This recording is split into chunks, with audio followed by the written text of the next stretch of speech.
Fala pessoal, hoje mais uma review concisa, não estranhe minha voz que eu tô me recuperando de uma gripe, e a review de hoje vai ser um pouco diferente. E por quê? Porque o livro de hoje ele é um estudo, diferente dos outros até aqui que são livros de ficção que possuem alguma mensagem. E o livro é Antropoteísmo, a religião do homem, do finado professor Orlando Fedeli. Tá, mas se o livro não tem nenhuma mensagem, por que eu resolvi falar sobre ele? Porque o tema que ele traz é de super importância, e esse tema é gnose e panteísmo. Tem uma chance imensa de ti que tá aí me escutando nunca sequer ter ouvido falar desses temas. E provavelmente depois que eu te explicar, tu vai parar e pensar, isso é pura maluquice. E de fato é. Entretanto, não é porque uma ideia não tem pé nem cabeça que significa que não terão pessoas influentes que a levarão a sério e a tentarão aplicar. Tá aí o comunismo que não me deixa mentir. Então o objetivo da review é o seguinte, é que eu te apresente o assunto e tu resolva buscar saber mais sobre ele. E eu também vou mostrar por que tu deve começar a estudar justamente por esse livro.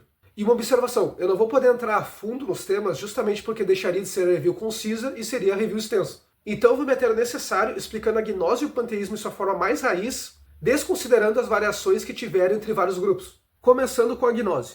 Gnose vem do grego gnosis, e significa conhecimento. Porém, nesse caso, não se trata de conhecimento propriamente dito, como física ou adquirir alguma habilidade como mecânica.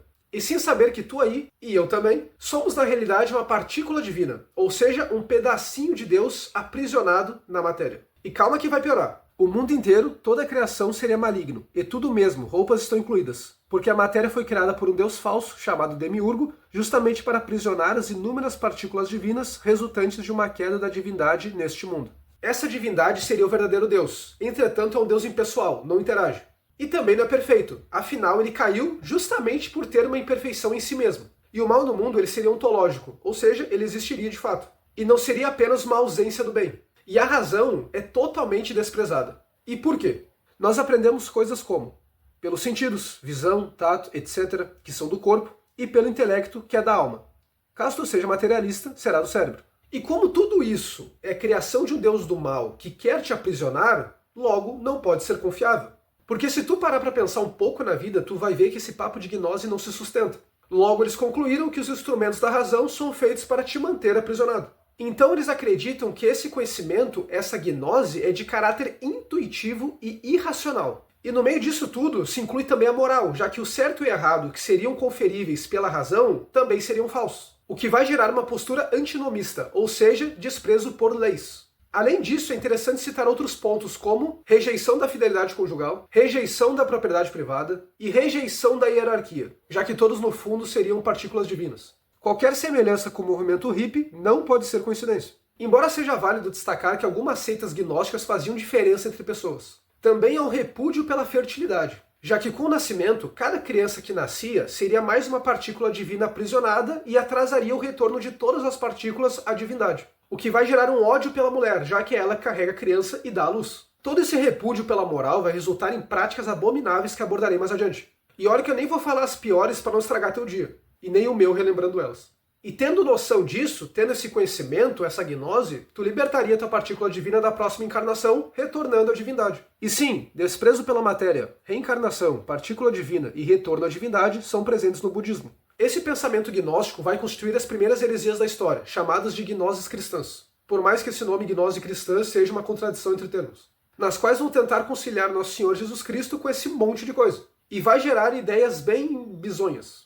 Como o Deus do Antigo Testamento é diferente do Deus do Novo. É dessa época que vai começar aquela história de que Jesus Cristo não é Deus e sim um homem iluminado. Que Adão teria criado a gnose. E por aí vai.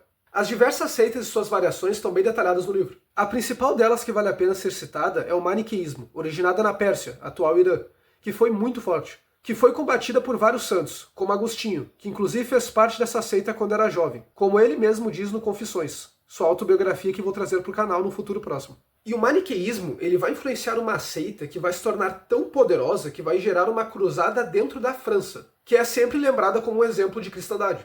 A Cruzada Albigense. Ocorreu no século XIII e foi convocada pelo Papa Inocêncio III. E diga-se de passagem, cruzada é só quando o Papa convoca. Eu já li muita vitimização na internet sobre essa seita, os cátaros, que do grego significa puros. Como se eles não fizessem nada demais, e fosse só uma seita que estragasse a própria vida ali no canto delas e tudo bem. Mas não. Toda seita precisa se expandir para buscar mais adeptos, ou ao menos simpatizantes. Guarde bem isso na sua mente. Mas quais que eram essas ideias? Suicídio, alguns casos por inanição inclusive, já que a matéria é má e tu não poderia usar uma corda ou algo parecido, aborto, chegar ao ponto de matar mulheres grávidas, e orgias, embora sobre essa uns ainda vão achar bonito. Agora imagina isso se propagando no seu bairro, gente se matando pra lá e pra cá, tua irmã engravidou e alguém espanca ela no meio da rua, os jovens da tua família se comportando como chimpanzés. Eu penso que qualquer pessoa normal acharia essa situação lamentável.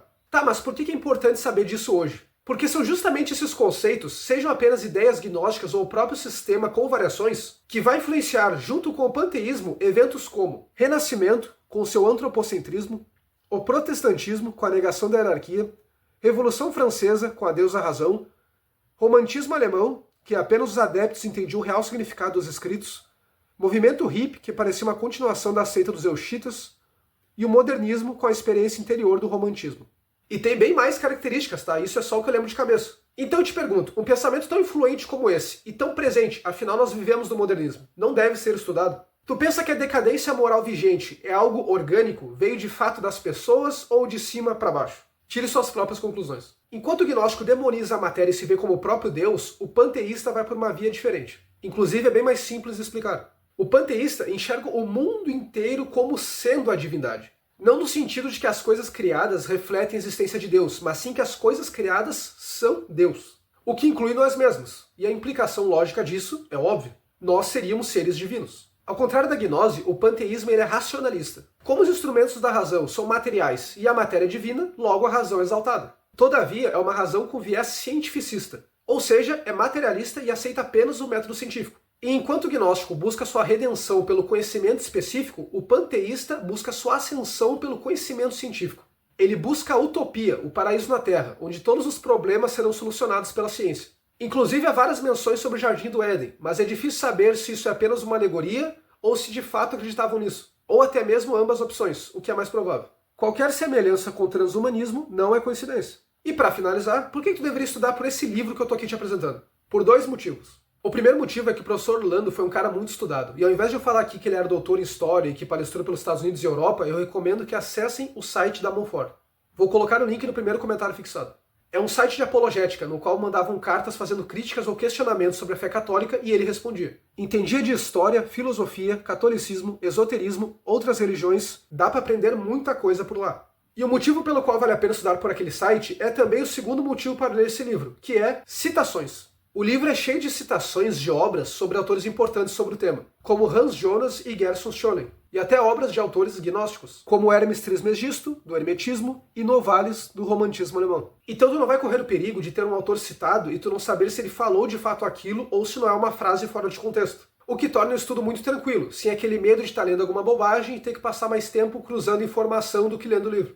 Eu espero sinceramente que eu tenha te motivado a estudar sobre esse tema. Tem muito mais informação sobre isso no livro, então se quer saber mais, leia. E eu acho incrível como esse é um assunto desconhecido pela maioria, mas que foi e ainda é extremamente presente na história. E recomendo novamente que acesse o site da Montfort para conhecer o legado do professor Orlando, que ajudou muita gente a separar o que era catolicismo do que era inventança. Essa foi a review de hoje. Se gostou, dá um like, se inscreva para ajudar meu trabalho e até a próxima.